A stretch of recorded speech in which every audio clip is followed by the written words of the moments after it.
আসসালামু আলাইকুম রহমতুল্লাহি ওয়াবারকাতু। সম্মানিত ভিউয়ার্স, সবাই কেমন আছেন?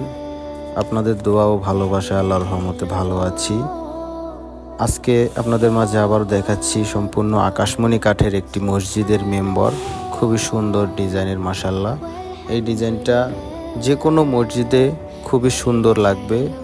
মোটামুটি ডিজাইনটা খুবই একটা আনকমন লেভেলের, খুবই সুন্দর ডিজাইন। বাংলাদেশের 64 জেলায় কিন্তু আমরা ডেলিভারি দিয়ে থাকি। এই যে দেখুন, খুবই চমৎকার ডিজাইন, সম্পূর্ণ প্রিমিয়াম কোয়ালিটির হবে। বাংলাদেশের 64 জেলায় কিন্তু আমরা ডেলিভারি দিয়ে থাকি, তো আপনারা নিতে পারেন আমাদের কাছে। এই যেগুলো হচ্ছে সামনের স্ট্যান্ড, খুবই সুন্দর ডিজাইনের এই স্ট্যান্ডগুলো আমরা রেডি করছি। এখনও বানিশের কিন্তু ফিনিশিং হয় নাই কোনোটারই। মেম্বরেরও বানিশিংয়ের এখনও ফিনিশিং আসেনি। ফিনিশিং দিলে আরও গ্লেস হবে, আরও সুন্দর হবে। আর এটার পিছনে আমরা কিন্তু ওই যে নেট সিস্টেম দরজা করে দিয়েছি।